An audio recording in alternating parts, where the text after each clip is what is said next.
कितने शक्तिशाली थे देवराज इंद्र। क्या वो सच में इतने कमजोर थे कि किसी भी राक्षस से युद्ध में हार जाते थे? त्रिपुरासुर हो या महिषासुर, हिरण्यकशिपु हो या रावण, हमने तो उन्हें हमेशा पराजित ही जाना है। तो देवताओं के राजा होने के बाद भी इंद्र इतने कमजोर क्यों थे? आइए जानते हैं इसका जवाब। सबसे पहले यह समझ लीजिए, देवराज इंद्र कमजोर नहीं थे। वैदिक ग्रंथों में उन्हें अत्यंत पराक्रमी, युद्ध कुशल और तेजस्वी देवता बताया गया है। उन्होंने वृत्र जैसे महासुर का वध किया, नमूची, जंभ, पाक और बल जैसे असुरों को परास्त किया।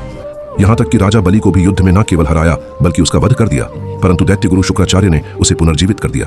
तो फिर क्यों वो कुछ राक्षसों से पराजित हो जाते थे? असल बात यह है कि कुछ राक्षसों जैसे हिरण्यकशिपु, महिषासुर, रावण सीधे युद्ध में केवल पराक्रम और बल के भरोसे नहीं उतरे थे। उन्होंने पहले घोर तपस्या की, फिर इंद्र से भी उच्च देवताओं जैसे ब्रह्मा या महादेव से वरदान प्राप्त किए। इन वरदानों का स्वरूप ही ऐसा था कि वो राक्षस देवताओं से लगभग अजेय हो गए। रावण ने वर मांगा कि कोई देवता उसे मार ना सके। हिरण्यकशिपु ने मृत्यु के नियमों को ही शर्तों में बांध दिया।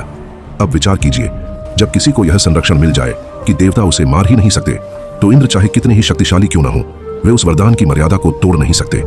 यही कारण है कि बार बार देवताओं को किसी उच्चतर शक्ति का सहारा लेना पड़ा। कभी विष्णु अवतार के रूप में प्रकट हुए तो कभी देवी शक्ति ने महिषासुर का अंत किया। इसका अर्थ यह नहीं कि इंद्र कमजोर थे। इंद्र देवताओं के राजा हैं, पर वे ब्रह्मा, विष्णु और महेश से ऊपर नहीं हैं। और जब कोई राक्षस उन्हीं उच्च शक्तियों से वरदान लेकर आए तो युद्ध केवल पराक्रम का नहीं बल्कि दिव्य नियमों का हो जाता है। इंद्र की हार कमजोरी नहीं थी, वह उन वरदानों की शक्ति थी जो उनसे भी ऊंचे देवताओं ने प्रदान किए थे। इसलिए याद रखिए, जहां वरदान की ढाल हो वहां वज्र भी रुक जाता है।